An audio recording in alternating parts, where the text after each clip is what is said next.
Order of reaction बहुत पहले से आप सीख चुके हैं कि it is equal to sum of power terms of concentration of reactant in a rate equation. जैसे नीचे में एक एग्जांपल दिया हुआ है, यहाँ पर एक रिएक्शन दिया हुआ है और इसका ये रेट इक्वेशन लिखा है।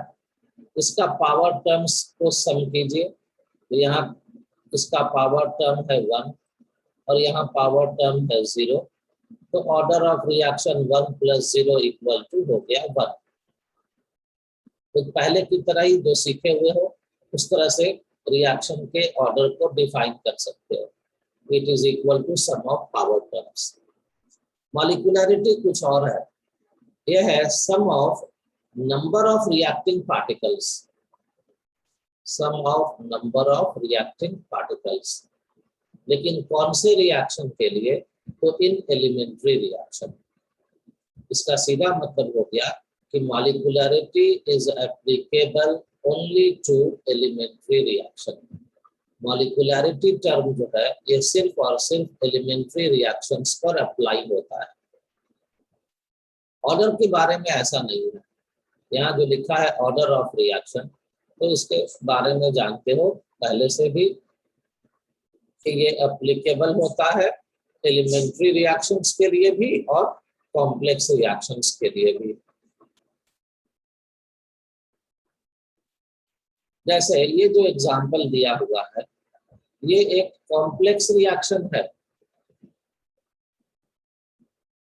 कैसे मालूम होता है कि कॉम्प्लेक्स रिएक्शन है?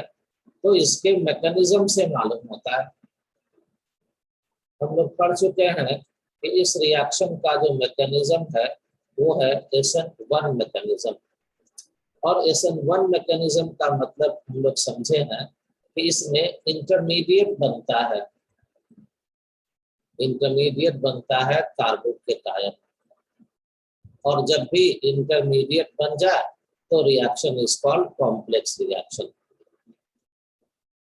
और इस रिएक्शन का ऑर्डर है, लेकिन इसके अगर पूछा जाए कि इस रिएक्शन का मॉलिक्यूलरिटी कितना होगा, तो आप सीधे सीधे आंसर दीजिएगा कि molecularity is not applicable to this reaction.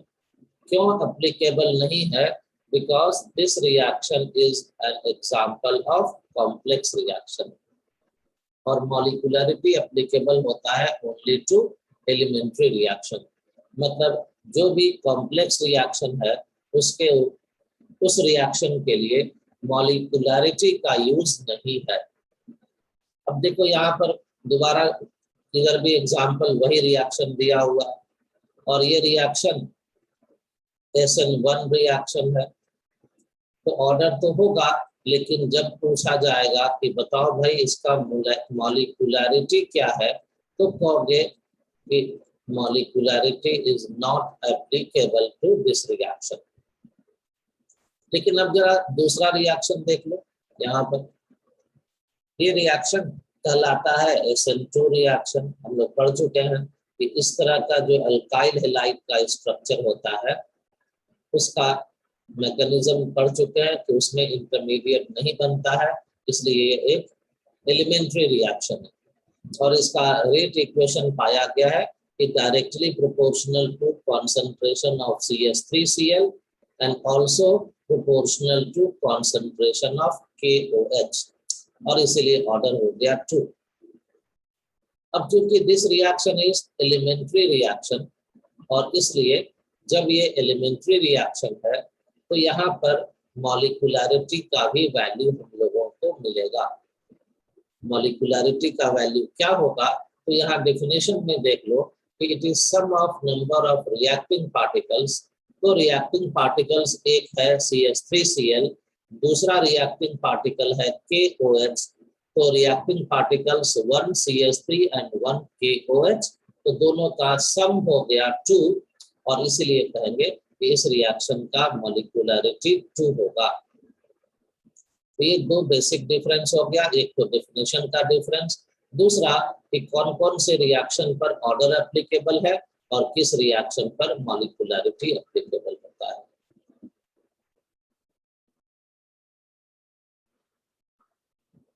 क्या है भाई, तो ऑर्डर के रिएक्शन के बारे में कि order of reaction can only be found experimentally.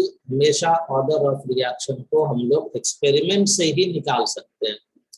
बिना एक्सपेरिमेंट के रिएक्शन को देखकर, रिएक्शन के इक्वेशन को देखकर ऑर्डर के बारे में नहीं पता कर सकते। जबकि मॉलिक्यूलरिटी एक थ्योरेटिकल वैल्यू है। अगर आपको एलिमेंट्री रिएक्शन लिख कर दे दिया गया है कि मान लीजिए ये एक एलिमेंट्री रिएक्शन है, A plus B is example of an elementary reaction, तो आप कहेंगे कि 1 मोल A का 1 मोल B का पार्टिसिपेट कर रहा है, तो सिर्फ इसको देखकर आप कह दीजिएगा कि यहाँ पर molecularity will be equal to 2। अगर रहता 2A plus B, अगर रहता 2A plus B, तो देखकर कह देते कि 2 पार्टिकल A का 1 पार्टिकल B का, तो मॉलिक्यूलरिटी हो जाता 3।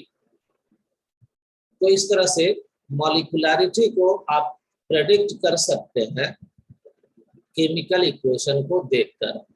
लेकिन सिर्फ इतना ही लिखा हो कि A plus B giving some product, तो आप उस रिएक्शन का पूछ दिया जाएगा कि ऑर्डर क्या है, तो आप कहिएगा भाई कि जब तक हमको एक्सपेरिमेंटल वैल्यू नहीं बताएंगे तब तक इस रिएक्शन का ऑर्डर को प्रेडिक्ट नहीं किया जा सकता है।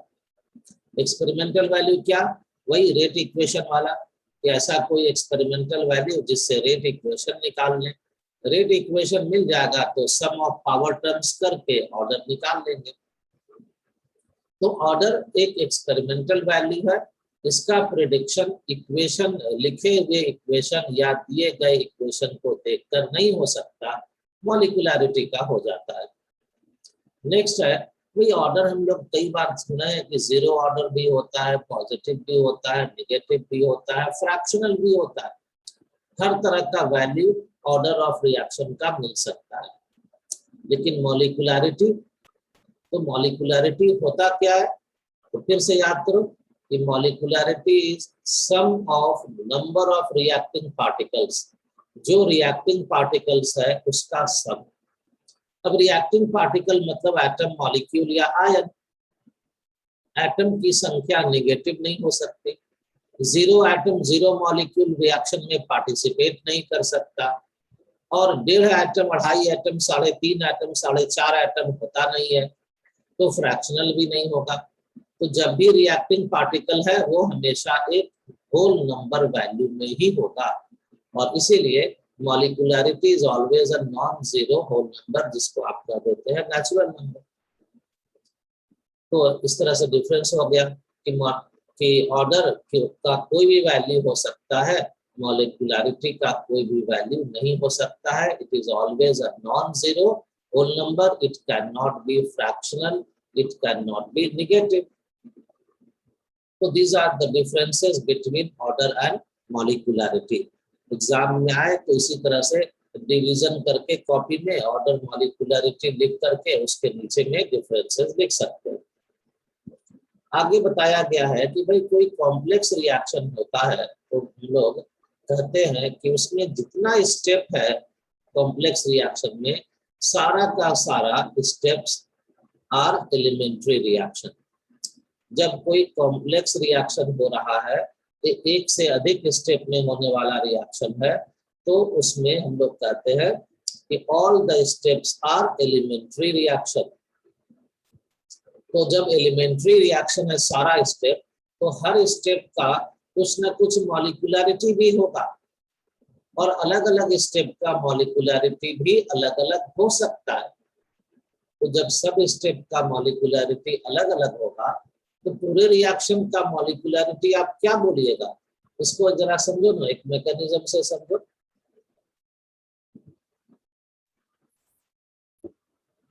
तो भाई ये SN1 रिएक्शन का एक एग्जांपल है जिसका मैकेनिज्म हम लोग 2 स्टेप में लिखते हैं। ये है स्टेप 1 और ये है स्टेप 2। पहले से जान रहे हो, डिस्कशन हो चुका है कि फर्स्ट स्टेप स्लो होता है और इसलिए इसको रेट डिटरमाइनिंग स्टेप कहते हैं, सेकेंड स्टेप फास्ट होता है। अभी इस पर डिस्कशन हम लोगों को नहीं करना है। अभी ये कहना है तो देखो ये दोनों स्टेप जो है, ये दोनों एलिमेंट्री स्टेप है।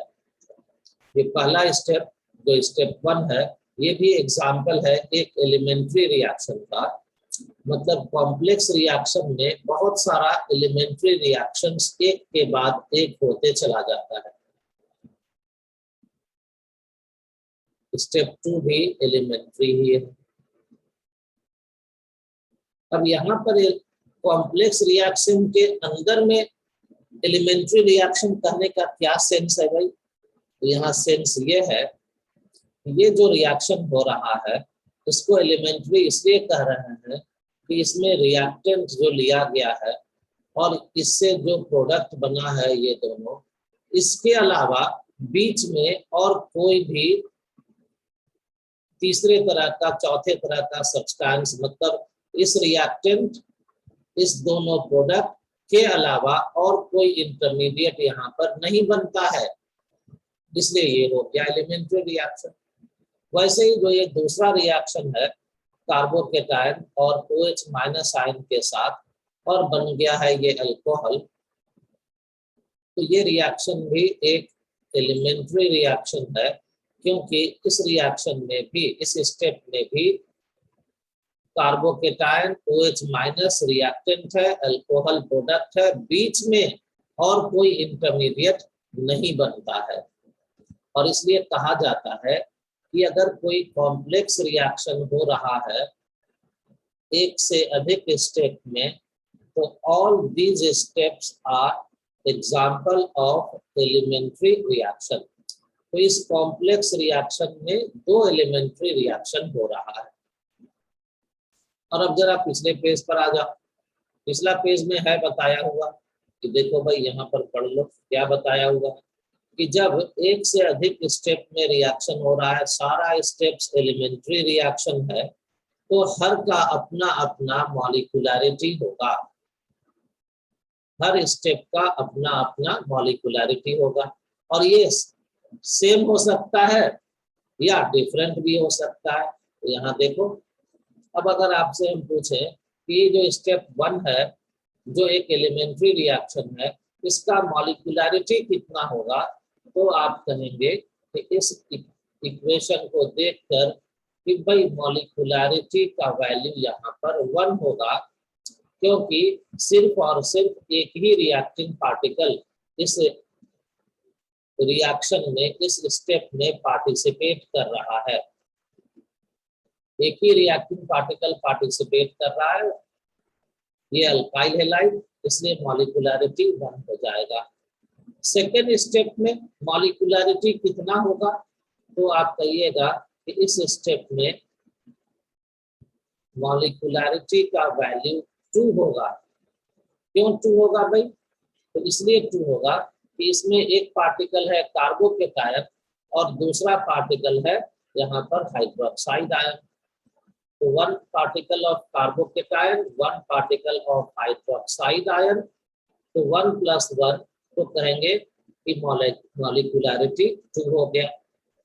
तो देखो, दोनों तो मिलाकर एक ही रिएक्शन है, ये दोनों मिलाकर अलग अलग रिएक्शन नहीं है, ये है सेम रिएक्शन का अलग अलग स्टेप।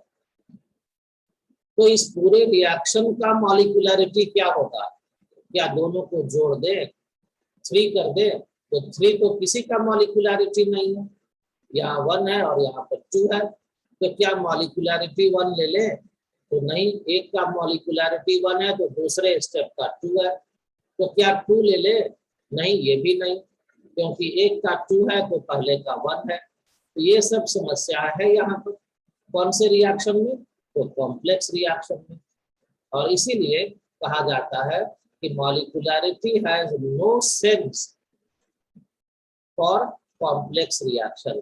कॉम्प्लेक्स रिएक्शन के लिए मॉलिक्यूलरिटी एप्लीकेबल नहीं है, it is applicable only to elementary reaction. क्योंकि कॉम्प्लेक्स रिएक्शन में सारा स्टेप्स एलिमेंट्री है और हर स्टेप का मॉलिक्यूलरिटी सेम या डिफरेंट हो सकता है, और इसलिए molecularity of a complex reaction is not applicable.